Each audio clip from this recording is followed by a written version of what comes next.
آدم علیہ السلام کے بعد 1000 سال تک توحید پر قائم رہنے کے بعد ان لوگوں میں بت پرستی اس طرح شروع ہوئی کہ ان برے لوگوں میں بعض نیک لوگ بھی تھے۔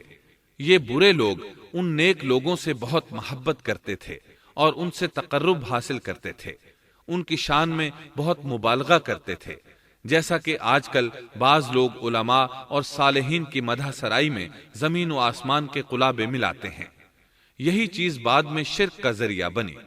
امام بخاری رحمۃ اللہ علیہ نے سورہ نوح آیت 23 میں اللہ کے فرمان وَقَالُوا لَا تَذَرُنَّ آلِهَتَكُمْ وَلَا تَذَرُنَّ وَدًّا وَلَا سُوَاعًا وَلَا يَغُوثَ وَيَعُوقَ وَنَسْرًا، اور انہوں نے کہا کہ ہرگز اپنے معبودوں کو نہ چھوڑنا اور نہ ود اور سوا اور یغوث اور یعوق اور نصر کو چھوڑنا کی تفسیر کرتے ہوئے ابن عباس رضی اللہ عنہما سے روایت کی ہے۔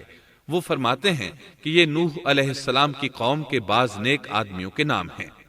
جب وہ فوت ہو گئے تو شیطان نے ان کی قوم کے دل میں یہ بات ڈال دی کہ جہاں وہ حضرات بیٹھا کرتے تھے وہاں ان کے بت بنا کر رکھ دو اور ان کو وہی نام دو جو ان بزرگوں کے تھے۔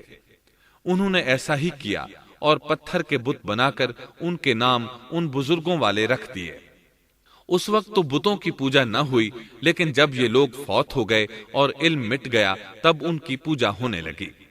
ابن عباس رضی اللہ عنہما فرماتے ہیں نوح علیہ السلام کی قوم کے یہی بت بعد میں عرب میں پوجے گئے، اور اللہ تعالی کے فرمان وَقَالُوا لَا تَذَرُنَّ آلِهَتَكُمْ وَلَا تَذَرُنَّ وَدًّا وَلَا سُوَاعًا وَلَا يَغُوثَ وَيَعُوقَ وَنَسْرًا کا یہی مطلب ہے، یعنی ان نیک بزرگوں کے بت بنا لیے گئے اور آہستہ آہستہ ان کی پوجا شروع کر دی گئی، اور سب لوگوں نے ایک اللہ کی عبادت سے انکار کر دیا۔ نوح علیہ السلام اکیلے اس دنیا میں موحد اور توحید پرست باقی رہ گئے۔ نوح علیہ السلام کا نسب کچھ یوں ہے: نوح بن لامک بن متو شلح بن ادریس۔ اس طرح ادریس علیہ السلام ان کے پردادا ہوئے۔ اس وقت لوگوں کی عمریں بہت طویل ہوتی تھیں، اس لیے ہم کہہ سکتے ہیں کہ ادریس علیہ السلام کئی 100 سال زندہ رہے اور نوح علیہ السلام 1000 سال سے بھی زیادہ عرصہ زندہ رہے۔ عمریں لمبی ہونے کی وجہ سے ادریس علیہ السلام اور نوح علیہ السلام کے درمیان کافی مدت بنتی ہے، اور اسی مدت کے دوران کفر و شرک نے زور پکڑا اور بتوں کی عبادت شروع ہو گئی۔ تب اللہ تعالیٰ نے نوح علیہ السلام کو زمین میں مبعوث فرمایا۔ ابن عباس رضی اللہ عنہما سے روایت ہے کہ نبی صلی اللہ علیہ وسلم نے فرمایا آدم علیہ السلام اور نوح علیہ السلام کے درمیان 10 قرن تھے۔ ایک قرن 100 سال کا ہوتا ہے۔ آدم علیہ السلام کے 1000 سال بعد تک لوگ توحید پر قائم رہے، پھر آہستہ آہستہ شیطان نے انہیں شرک کے راستے پر ڈال دیا، شرک عام ہو گیا، ایک اللہ کی عبادت بالکل ختم ہو کر رہ گئی۔ تب اللہ نے نوح علیہ السلام کو مبعوث فرمایا، انہوں نے اللہ کی طرف دعوت دی، انہوں نے بہت مشقت اٹھائی، جیسا کہ سورہ نوح میں اللہ فرماتے ہیں بسم اللہ الرحمن الرحیم انا ارسلنا نوحا الى قومه ان انذر قومك من قبل ان يأتيهم عذاب أليم قال يا قوم إني لكم نذير مبين أن اعبدوا الله واتقوه وأطيعون يغفر لكم من ذنوبكم ويؤخركم إلى أجل مسمى إن أجل الله إذا جاء لا يؤخر لو كنتم تعلمون۔ اللہ تعالیٰ بخشش اور رحم کرنے والے کے نام سے شروع کرتا ہوں، یقیناً ہم نے نوح کو ان کی قوم کی طرف بھیجا کہ اپنی قوم کو ڈراؤ اور خبردار کر دو اس سے پہلے کہ ان کے پاس دردناک عذاب آ جائے۔ نوح نے کہا، اے میری قوم، میں تمہیں صاف صاف ڈرانے والا ہوں کہ تم اللہ کی عبادت کرو اور اس سے ڈرا کرو اور میرا کہنا مانو، تو وہ تمہارے گناہ بخش دے گا اور تمہیں ایک وقت مقررہ تک چھوڑ دے گا۔ یقیناً اللہ کا وعدہ جب آ جاتا ہے تو موقوف نہیں ہوتا، کاش تمہیں سمجھ ہوتی۔ نوح علیہ السلام تبلیغ کے سلسلے میں سخت محنت کرتے، دن رات لوگوں کے گھروں اور ان کے اجتماعات میں جا جا کر انہیں دعوت دیتے۔ آپ انہیں اعلانیہ اور پوشیدہ طور پر دعوت دیتے، یہاں تک کہ دعوت دیتے دیتے انہیں 950 سال گزر گئے، لیکن سوائے چند لوگوں کے کوئی ایمان نہ لایا۔ تب انہوں نے اللہ سے دعا کی، اے میرے اللہ، میں نے اپنی قوم کو دن رات تیری طرف بلایا، لیکن میرے بلانے سے یہ اور زیادہ بھاگنے لگے۔ انہوں نے اپنے کانوں میں انگلیاں ٹھونس لیں، اپنے اوپر کپڑے اوڑھ لیے اور کہنے لگے، ہم تیری شکل دیکھنا نہیں چاہتے۔ میرے اللہ، یہ لوگ تیری باتیں سننا پسند نہیں کرتے۔ میں نے پھر بھی ان سے کہا، اپنے مالک سے بخشش طلب کرو، وہ بڑا بخشنے والا ہے۔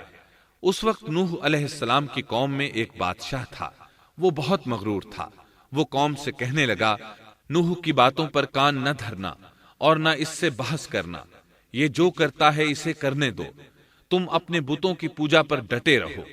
چنانچہ لوگوں نے نوح علیہ السلام کی باتوں کی طرف سے کان بند کر لیے، اپنے بادشاہ کی بات پر عمل کرنے لگے۔ تب نوح علیہ السلام نے اللہ سے فریاد کی، اے پروردگار، یہ میرا کہنا نہیں مانتے، ان لوگوں کی سنتے ہیں جن کی اولاد اور مال نے انہیں فائدہ تو نہ دیا، الٹا نقصان پہنچایا، اور انہوں نے میرے ساتھ بڑا داؤ کیا، یعنی دوسروں کو میرے درپے کر دیا، خود بھی مجھے ستانے میں کوئی کسر نہ چھوڑی، اور آپس میں ایک دوسرے سے کہنے لگے، اپنے دیوتاؤں کو نہ چھوڑنا، نہ ود اور نہ سوا اور نہ یغوث اور نہ یعوق اور نہ نصر کو چھوڑنا۔ ان لوگوں نے بہت سے لوگوں کو گمراہ کر ڈالا، اور پروردگار تو ایسا کر کہ یہ ظالم اور زیادہ گمراہ ہو۔ اس طرح نوح علیہ السلام نے 950 سال دن رات لوگوں کو اللہ کی طرف بلایا، لیکن اتنے طویل عرصہ میں صرف 80 کے قریب لوگ مسلمان ہوئے، اور ان ایمانداروں کی اکثریت فقراء، مساکین، ناتواں اور غلام قسم کے لوگوں پر مشتمل تھی، جن کی معاشرے میں کوئی حیثیت نہیں ہوتی۔ مشکل سے 10 ایماندار ایسے ہوں گے جو شرف و جاہ کے مالک ہوں گے۔ چنانچہ نوح علیہ السلام کے مغرور سرداروں نے جب اس صورتحال کو دیکھا تو اکٹھے ہو کر نوح علیہ السلام کے پاس آئے اور کہنے لگے، اے نوح، ہم چاہتے ہیں تیری باتیں سنیں اور لوگوں کو بھی تیری باتیں سننے کی ترغیب دیں اور سب تجھ پر ایمان لے آئیں، لیکن اس سے پہلے ہماری ایک شرط ہے، یہ کہ آپ کے حلقے میں جو یہ ذلیل اور حقیر لوگ آ گئے ہیں انہیں دھکے دے کر اپنے پاس سے نکال دے، اس لیے کہ ہم اپنی قوم کے سردار، چودھری اور مقام و مرتبے والے لوگ ہیں، اس لیے ہم ان فقیر لوگوں کے پاس نہیں بیٹھ سکتے۔ اگر آپ انہیں نکال دیتے ہیں تو ہم ایمان لے آئیں گے۔ اللہ تعالیٰ نے نوح علیہ السلام کی قوم کے ان سرداروں کی تردید سورہ ہود آیات 27 تا 31 میں کی ہے۔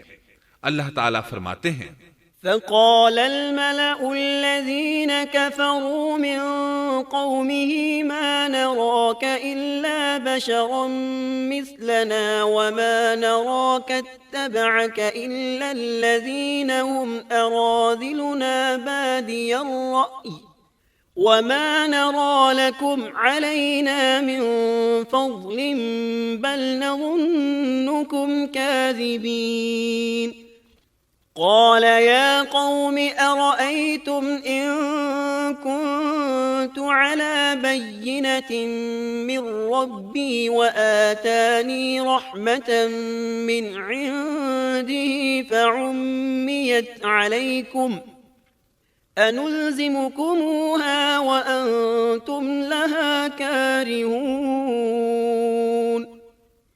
کافر سردار نوح سے کہنے لگے، ہم تو یہی دیکھتے ہیں کہ تو ہماری طرح ایک آدمی ہے، اور یہ بھی دیکھتے ہیں کہ صرف ان لوگوں نے تیری پیروی کی ہے جو ہم میں رذیل ہیں، وہ بھی اوپر کی عقل سے، اور ہم تو تمہیں کسی بات میں اپنے سے زیادہ نہیں پاتے بلکہ تمہیں جھوٹا خیال کرتے ہیں۔ نوح نے کہا، اے سردارو بتلاؤ تو صحیح، اگر میں اپنے رب کی طرف سے جو دلیل آئی ہے اس پر قائم ہوا اور اس نے اپنی مہربانی سے مجھے سرفراز کیا اور تم سے وہ چھپی رہی، تو کیا زبردستی میں اسے تمہارے سر منڈ دوں گا حالانکہ تم اس سے بیزار ہو؟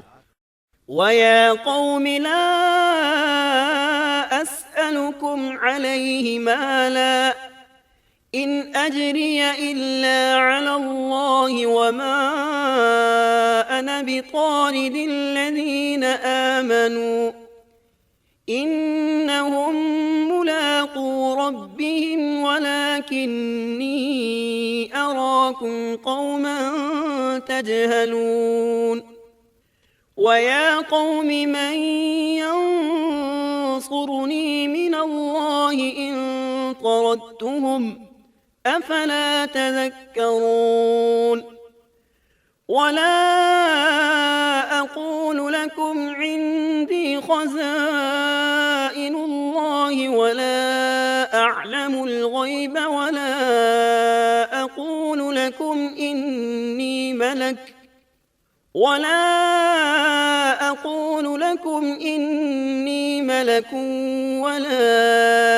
أقول للذين تزدري أعينكم لن يؤتيهم الله خيرا الله أعلم بما في أنفسهم إني إذا لمن الظالمين۔ میری قوم والو، میں تم سے اس پر کوئی مال نہیں مانگتا، میرا ثواب تو صرف اللہ تعالیٰ کے ہاں ہے، نہ میں ایمانداروں کو اپنے پاس سے نکال سکتا ہوں، انہیں اپنے رب سے ملنا ہے، لیکن میں دیکھتا ہوں کہ تم لوگ جہالت کی بات کر رہے ہو۔ میری قوم کے لوگوں، اگر میں ان مومنوں کو اپنے پاس سے نکال دوں تو اللہ کے مقابلے میں میری مدد کون کر سکتا ہے؟ کیا تم کچھ بھی غور و فکر نہیں کرتے؟ میں تم سے یہ نہیں کہتا کہ میرے پاس اللہ کے خزانے ہیں اور میں غیب کا علم بھی نہیں رکھتا، نہ میں یہ کہتا ہوں کہ میں کوئی فرشتہ ہوں، نہ میرا یہ قول ہے کہ جن پر تمہاری نگاہیں ذلت سے پڑ رہی ہیں اللہ تعالیٰ انہیں کوئی نعمت دے گا ہی نہیں، ان کے دل میں جو ہے اللہ اسے بخوبی جانتا ہے۔ اگر میں ایسی بات کہوں تو یقیناً میرا شمار ظالموں میں سے ہوگا۔ اس پر نوح علیہ السلام کی قوم اور اکڑ گئی اور وہ کہنے لگے، اے نوح بس بہت ہو گیا، تو نے ہمیں بہت ڈرا دھمکا دیا، اب اگر تو سچا ہے تو جس چیز کا وعدہ تو ہم سے کرتا تھا اس کو لے آ۔ نوح علیہ السلام نے ان کی بات سن کر کہا، عذاب لانا تو اللہ کا کام ہے، اللہ کو کوئی عاجز نہیں کر سکتا، اور جب اس کا عذاب آ جائے گا تو کوئی بھاگ نہیں سکے گا۔ اس کے بعد نوح علیہ السلام کی قوم کا ان سے آمنا سامنا ہوا تو انہوں نے ان سے کہا، اے میری قوم، اگر تم پر یہ گراں گزرتا ہے کہ میں تم میں رہتا ہوں اور تمہیں اللہ کی باتیں سنا رہا ہوں، تم اس سے چڑھتے ہو اور مجھے نقصان پہنچانے کے درپے رہتے ہو، تو سنو، میں صاف کہتا ہوں، مجھے تمہارا کوئی خوف نہیں، تمہاری کوئی پرواہ نہیں، تم سے جو ہو سکے کر گزرو، میرا جو بگاڑ سکتے ہو بگاڑ لو، تم اپنے شریکوں اور جھوٹے معبودوں کو بھی بلا لو اور مل جل کر مشورے کر کے بات کھول کر پوری قوت کے ساتھ مجھ پر حملہ کرو، تمہیں قسم ہے تم میرا جو بگاڑ سکتے ہو بگاڑ لو، اس میں کوئی کسر اٹھا نہ رکھو، مجھے بالکل مہلت نہ دو، اچانک مجھے گھیر لو، میں بالکل بے خوف ہوں، اس لیے کہ تمہارے راستے کو میں باطل جانتا ہوں، میں حق پر ہوں، حق کا ساتھی اللہ ہوتا ہے، میرا بھروسہ اسی عظیم ذات پر ہے، مجھے اس کی قدرت کی بڑائی معلوم ہے۔ نوح علیہ السلام نے واضح الفاظ میں اپنی قوم کو چیلنج دیا، لیکن کسی میں طاقت نہ ہوئی کہ وہ نوح علیہ السلام کا مقابلہ کر سکے، چنانچہ کہنے لگے، اسے چھوڑ دو، یہ مجنون اور بے وقوف ہے، نعوذ باللہ۔ بہرحال معاملہ اسی طرز پر چلتا رہا، یہاں تک کہ سال ہر سال گزر گئے، لیکن کوئی مسلمان نہ ہوا۔ پھر پہاڑ پر رہنے والے لوگ روز بروز برائی میں ترقی کرتے چلے گئے، اور جو لوگ شروع میں ایمان لائے تھے ان کے علاوہ اور کوئی شخص ایمان نہ لایا۔ نوح علیہ السلام انہیں مسلسل دعوت دیتے رہے مگر بے اثر۔ یہاں تک کہ اللہ تعالیٰ نے نوح علیہ السلام کی طرف وحی کی کہ اب کوئی شخص ایمان نہیں لائے گا۔ اللہ تعالیٰ سورہ ہود میں فرماتے ہیں، وَأُوحِيَ إِلَى نُوحٍ أَنَّهُ لَن يُؤْمِنَ مِن قَوْمِكَ إِلَّا مَن قَدْ آمَنَ فَلَا تَبْتَئِسْ بِمَا كَانُوا يَفْعَلُونَ۔ نوح کی طرف وحی کی گئی کہ آپ کی قوم میں سے جو ایمان لا چکے ہیں ان کے سوا اور کوئی اب ایمان نہیں لائے گا، پس آپ ان کے کاموں پر غمگین نہ ہوں۔ مطلب یہ تھا کہ آپ غم نہ کریں، اللہ کا حکم اب پورا ہونے والا ہے۔ غور فرمائیں، نوح علیہ السلام کے جذبے کو دیکھیے، مسلسل 950 سال تک دعوت دیتے رہے، لوگ انہیں جھٹلاتے رہے، لیکن پھر بھی ان سے نا امید نہ ہوئے۔ اب جب کہ اللہ کی طرف سے وحی آ گئی کہ ان میں سے اور کوئی ایمان نہیں لائے گا اور کسی میں طاقت نہیں کہ انہیں ہدایت عطا فرمائے، تو نوح علیہ السلام نا امید ہو گئے اور انہوں نے اپنی قوم پر بد دعا کی۔ اس کا ذکر اللہ تعالیٰ نے سورہ نوح آیات 26 تا 28 میں کیا ہے۔ وَقَالَ نُوحٌ رَبِّ لَا تَذَرْ عَلَى الْأَرْضِ مِنَ الْكَافِرِينَ دَيَّارًا إِنَّكَ إِن تَذَرْهُمْ يُضِلُّوا عِبَادَكَ وَلَا يَلِدُوا إِلَّا فَاجِرًا كَفَّارًا رب اغفر لي ولوالدي ولمن دخل بيتي مؤمنا وللمؤمنين والمؤمنات ولا تزد الظالمين إلا تبارا۔ نوح نے کہا، اے میرے پروردگار، تو روئے زمین پر کسی کافر کو رہنے سہنے والا نہ چھوڑ، اگر تو انہیں چھوڑے گا تو یہ یقیناً تیرے اور بندوں کو بھی گمراہ کر دیں گے، اور ان کے ہاں جو اولاد ہوگی وہ بھی بدکار ناشکرے ہوں گے۔ اے میرے پروردگار، تو مجھے اور میرے ماں باپ کو اور جو بھی ایماندار ہو کر میرے گھر آئے اور تمام مومن مردوں اور عورتوں کو بخش دے، اور کافروں کو سوائے ہلاکت کے اور کچھ نہ دے۔ اللہ تعالیٰ فرماتے ہیں کہ جب نوح علیہ السلام نے ہمیں مدد کے لیے پکارا تو پھر ہم نے اس کی مدد کی اور اسے ایک بڑی کشتی بنانے کی وحی کی، لیکن نوح علیہ السلام نہیں جانتے تھے کہ وہ اتنی بڑی کشتی کیسے بنائے، اور نہ ہی وہ بڑھئی تھے کہ اس کام سے واقف ہوتے۔ اس لیے اللہ تعالیٰ نے ان کی طرف یہ وحی کی کہ ہماری آنکھوں کے سامنے اور ہماری وحی کے مطابق ایک کشتی تیار کرو۔ اللہ نے وحی کے ذریعے ان کی رہنمائی کی کہ وہ اس طرح کریں، اور مزید تعلیم کے لیے جبرائیل علیہ السلام کو بھیج دیا۔ وہ انہیں بتلاتے گئے کہ اس طرح کشتی تیار کرو۔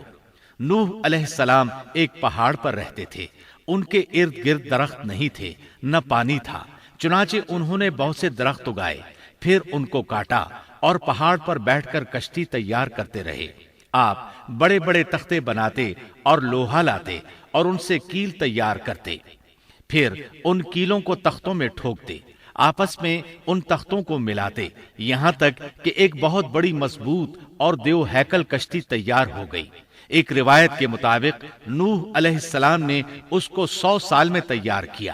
یہ تھی وہ کشتی جسے نوح علیہ السلام نے اللہ کی ہدایت کے مطابق تیار کیا تھا۔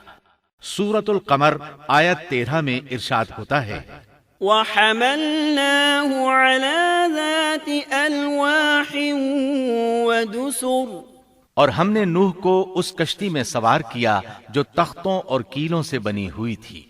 نوح علیہ السلام نے دعوت کا کام چھوڑ دیا اور کشتی بنانے لگے۔ وہ لوگ جب انہیں کشتی بناتے دیکھتے تو ان کا مذاق اڑاتے، کہتے، نوح پہلے تو نبی تھا، اب بڑھئی بن گیا۔ مزید کہتے، یہ کیسا مجنون ہے کہ پہاڑ پر کشتی بنا رہا ہے، تعجب ہے اس پر۔ اللہ نے ان کافروں کے مذاق کا ذکر سورہ ہود آیات 38 اور 39 میں کیا ہے۔ وَيَصْنَعُ الْفُلْكَ وَكُلَّمَا مَرَّ عَلَيْهِ مَلَأٌ مِّن قَوْمِهِ سَخِرُوا مِنْهُ قَالَ إِن تَسْخَرُوا مِنَّا فَإِنَّا نَسْخَرُ مِنكُمْ كَمَا تَسْخَرُونَ فسوف تعلمون من يأتيه عذاب يخزيه ويحل عليه عذاب مقيم۔ نوح کشتی بنانے لگے، اس کی قوم کی جو جماعت اس کے پاس سے گزرتی وہ اس کا مذاق اڑاتی۔ وہ کہتے اگر تم ہمارا مذاق اڑاتے ہو تو ہم بھی تم پر ایک دن ہنسیں گے جیسے تم مسخرہ پن کر رہے ہو۔ تمہیں بہت جلد معلوم ہو جائے گا کہ کس پر عذاب آتا ہے جو اسے رسوا کرے اور اس پر ہمیشہ کا عذاب اتر آئے۔ اس کشتی کا حلیہ ابن عباس رضی اللہ عنہما سے ایک روایت میں یوں آیا ہے۔ وہ بیان کرتے ہیں کہ نوح علیہ السلام نے پہاڑ پر ایک کشتی تیار کی اور اسے تارکول سے لت پت کیا۔ اسی وقت سے تارکول کا ظہور ہوا۔ اس کشتی کا طول 300 گز، اونچائی 30 گز اور عرض 50 گز تھا۔ ایک اندازے کے مطابق اس کا طول 1 کلومیٹر سے زیادہ تھا اور اس کی بلندی اور گہرائی کے بارے میں کہا گیا ہے کہ 30 ہاتھ تھی، اور یہ کشتی عام کشتیوں کی طرح اوپر سے کھلی ہوئی نہیں تھی، بلکہ جس طرح اس کو نیچے سے بند کیا گیا تھا اسی طرح اوپر سے بھی بند کیا گیا تھا، تاکہ اوپر سے جو بارش برسے وہ انہیں نقصان نہ دے، اور جس طرح نیچے والے غرق ہونے سے محفوظ رہیں اسی طرح اوپر والے بھی محفوظ رہیں۔ گویا وہ ایک گیند کی مانند تھی۔ اس میں الگ الگ 3 درجے بنائے گئے تھے، ہر درجے میں ایک دروازہ تھا، اور یہ 3 دروازے اس طرح تھے کہ ہر دروازے کے اوپر ایک دروازہ تھا۔ یہ اس کشتی کا حلیہ تھا جس کے راوی ابن عباس رضی اللہ عنہما ہیں۔ یہ کشتی آج بھی موجود ہے۔ اللہ تعالیٰ نے اس کشتی کو بطور عبرت اور نشانی کے باقی رکھا ہے، جیسا کہ اللہ تعالیٰ فرماتے ہیں وَلَقَدْ تَرَكْنَاهَا آيَةً فَهَلْ مِن مُدَّكِرٍ، اور بے شک ہم نے اس واقعے کو نشانی بنا کر باقی رکھا، پس ہے کوئی نصیحت حاصل کرنے والا۔ اس صدی میں علماء کے ایک گروہ نے اس کشتی کو ترکی کے ایک پہاڑ پر پا لیا ہے۔ اب وہ 2 ٹکڑوں میں تقسیم ہو چکی ہے۔ اس کا حلیہ وہی تھا جو بیان ہوا۔ اللہ کا فرمان سچا ثابت ہو گیا کہ ہم نے اس کو نشانی بنا کر باقی رکھا ہے۔ اس کے بعد طوفان آیا۔ اللہ تعالیٰ نے نوح علیہ السلام کو اس طوفان کے ظہور کی ایک نشانی اور علامت بتلائی تھی۔ نوح علیہ السلام کے گھر میں ایک تنور تھا۔ اللہ نے فرمایا جب یہ تنور جوش مارنے لگے اور پانی اس سے ابلنے لگے تو سمجھ لینا اللہ کا وعدہ آ گیا۔ چنانچہ اس وقت مومنوں کو اور اپنے اہل و عیال کو اور زمین پر بسنے والے تمام جانوروں کا جوڑا جوڑا اس کشتی میں سوار کر لینا۔ تنور سے کیا مراد ہے، اس کے متعلق مفسرین میں اختلاف ہے۔ بعض کہتے ہیں کہ اس سے مراد ایک چشمہ ہے جو زمین سے نکلتا ہے، لیکن راجح روایات کے مطابق اس سے مراد معروف تنور ہے جس میں آگ جلا کر روٹیاں پکائی جاتی ہیں۔ یہ تنور نوح علیہ السلام کے گھر میں تھا، اور اسی کو اللہ نے طوفان کے آنے کی علامت بتایا اور فرمایا کہ جب یہ پھوٹ پڑے اس وقت ہر چیز کا جوڑا جوڑا کشتی پر سوار کر لینا۔ اللہ تعالیٰ سورہ ہود آیت 40 میں فرماتے ہیں حتى إذا جاء أمرنا وفارت النور قل نحمل فيها من كل زوجين 2 وأهلك إلا من سبق عليه القول وما آمن معه إلا قليل۔ یہاں تک کہ جب ہمارا حکم آ پہنچا اور تنور ابلنے لگا، ہم نے کہا اس کشتی میں ہر قسم کے جوڑے دوہرے سوار کر لے، اور اپنے گھر کے لوگوں کو بھی سوائے ان کے جن پر پہلے سے بات پڑ چکی ہے، اور سب ایمان والوں کو بھی۔ اس کے ساتھ ایمان لانے والے بہت ہی کم تھے۔ کشتی میں سوار ہونے والوں کی تعداد 80 بتائی جاتی ہے۔ چنانچہ جب تنور جوش مارنے لگا تو نوح علیہ السلام کشتی میں سوار ہو گئے۔ کشتی ان کی بستی میں لوگوں سے دور پہاڑ پر تھی۔ اللہ کی قدرت کہ تمام قسم کے جانور بھی کشتی کے پاس آ گئے۔ نوح علیہ السلام نے انہیں بھی سوار کر لیا۔ اللہ تعالیٰ سورۃ القمر آیات 11 اور 12 میں فرماتے ہیں ففتحنا أبواب السماء بماء منهمر وفجرنا الأرض عيونا فالتقى الماء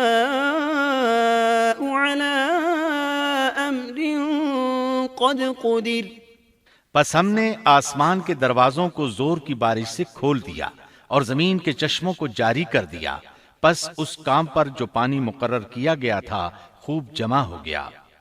آسمان سے نازل ہونے والا اور زمین سے نکلنے والا پانی کتنا تھا، اس کا اندازہ اللہ ہی کو ہے۔ بہرحال اس پانی نے زمین پر رہنے والے انسان، چوپائے، حیوانات، غرض ہر چیز کو غرق کر دیا۔ اس بارے میں اللہ فرماتے ہیں، نوح نے اپنی قوم سے تنگ آ کر ہمارے حضور دعا کی، ہم تو ہیں ہی بہترین طور پر دعاؤں کے قبول کرنے والے۔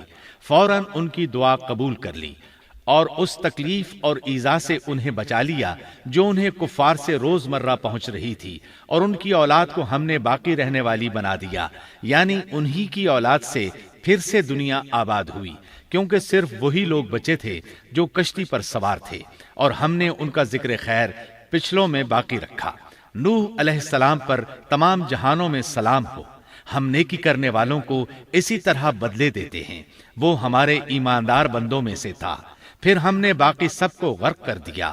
اللہ مزید فرماتے ہیں، جب پانی میں طغیانی آ گئی تو اس وقت ہم نے تمہیں کشتی میں چڑھا لیا تاکہ اس کو تمہارے لیے نصیحت اور یادگار بنا دیں، تاکہ یاد رکھنے والے کان اس کو یاد رکھیں۔ یعنی پانی اتنا زیادہ ہو گیا کہ اس سے تمام شہر، بستیاں، انسان اور جانور غرق ہو گئے، یہاں تک کہ پانی بلند پہاڑوں سے بھی اونچا ہو گیا، اور اتنے بلند پانی پر یہ کشتی نوح علیہ السلام اور ان کے ساتھیوں کو اپنے دامن میں سمیٹے اللہ کے حکم سے اور اس کی حفاظت میں پہاڑ کی طرح رواں دواں تھی، ورنہ اتنے طوفانی پانی میں کشتی کی حیثیت ہی کیا ہوتی ہے۔ نوح علیہ السلام کشتی میں سوار ہوئے اور انہوں نے اپنے ساتھیوں کو حکم دیا کہ وہ یہ دعا پڑھیں، بسم اللہ مجریہا ومرساہا ان ربی لغفور رحیم۔ اللہ ہی کے نام سے اس کشتی کا چلنا اور ٹھہرنا ہے، یقیناً میرا پالنے والا بڑی بخشش اور رحم والا ہے۔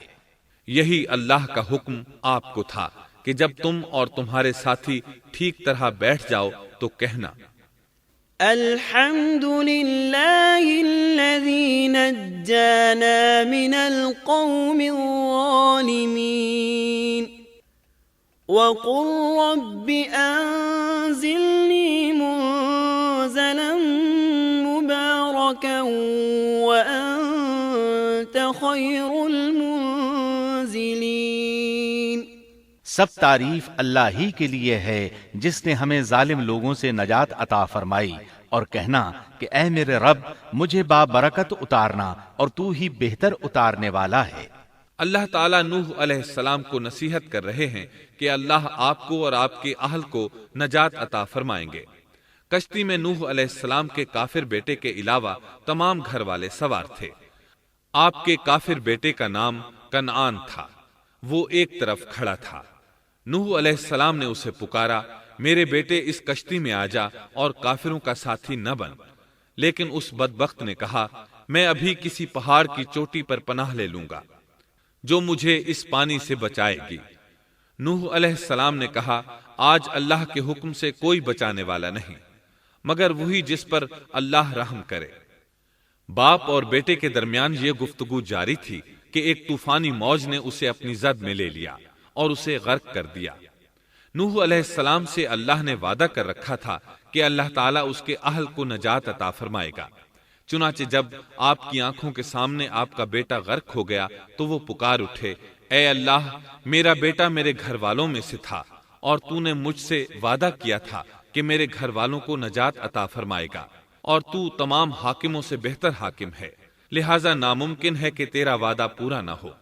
واضح ہو کہ نوح علیہ السلام کا اپنے بیٹے کے بارے میں بات کرنا بطور استفسار تھا، بطور بحث نہیں تھا، آپ وضاحت چاہتے تھے۔ اللہ تعالیٰ نے فرمایا، اے نوح، وہ تیرے اہل سے نہیں تھا کیونکہ وہ کافر تھا۔ کفر نسب کو ختم کر دیتا ہے۔ ایک مومن کا دوسرے مومن سے تعلق ایک مسلمان بھائی کے کافر بھائی سے تعلق سے زیادہ بڑا ہے، اور حقیقی اخوت وہ ہے جس کی بنیاد ایمان پر ہو۔ کفر تو نسبی تعلق کو کاٹ دیتا ہے، اس لیے اللہ نے یہ نہیں فرمایا کہ وہ کافر ہے، بلکہ یہ فرمایا کہ وہ تیرے اہل سے نہیں ہے۔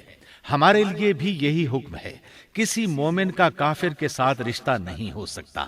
اس کے ساتھ اللہ نے نوح علیہ السلام کو نصیحت فرمائی کہ آپ ہرگز وہ چیز نہ مانگیں جس کا آپ کو مطلقاً علم ہی نہ ہو، اور ہم آپ کو نصیحت کرتے ہیں کہ جاہلوں میں اپنا شمار کرانے سے باز رہیں۔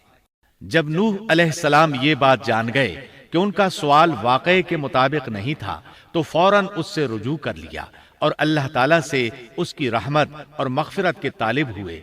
اس موقع پر انہوں نے دعا کی، قال رب إني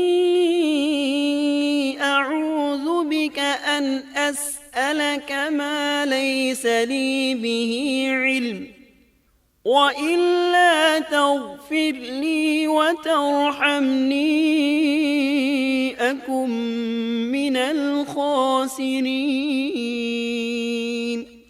نوح علیہ السلام نے کہا، اے میرے پروردگار، میں تیری ہی پناہ چاہتا ہوں اس بات سے کہ تجھ سے وہ مانگوں جس کا مجھے علم ہی نہ ہو۔ اگر تو مجھے نہ بخشے گا اور تو مجھ پر رحم نہیں کرے گا تو میں خرابی والوں میں ہو جاؤں گا۔ یہ دعا انہوں نے مانگی۔ اپنے بیٹے کے متعلق سوال کے علاوہ نوح علیہ السلام نے اللہ تعالیٰ کی کوئی نافرمانی نہیں کی اور نہ اپنے نفس پر کسی نافرمانی کو شمار کیا۔ کشتی نوح علیہ السلام اور ان کے ساتھیوں کو لیے پانی کی موجوں پر بلند ہو رہی تھی، اور زمین پر موجود ہر چیز، انسان، حیوانات، چوپائے، پرندے غرق ہو چکے تھے۔ ان میں کوئی بھی باقی نہیں بچا تھا۔ اگر کوئی زندہ بچا تھا تو کشتی والے۔ ابن عباس رضی اللہ عنہما سے روایت ہے کہ نوح علیہ السلام اور ان کے ساتھی 6 ماہ کشتی میں رہے، اور بعض روایات میں یہ بھی ہے کہ وہ محرم کی 10 تاریخ کو کشتی سے نیچے اترے۔ آخر اللہ کے حکم سے طوفان رک گیا۔ اللہ نے زمین کو حکم دیا کہ وہ تمام پانی کو نگل جائے۔ زمین نے سارا پانی نگل لیا، زمین خشک ہو گئی۔ اللہ تعالیٰ سورہ ہود آیت 44 میں فرماتے ہیں، وقيل يا أرض ابلعي ماءك ويا سماء أقلعي وغيض الماء وقضي الأمر واستوت على الجودي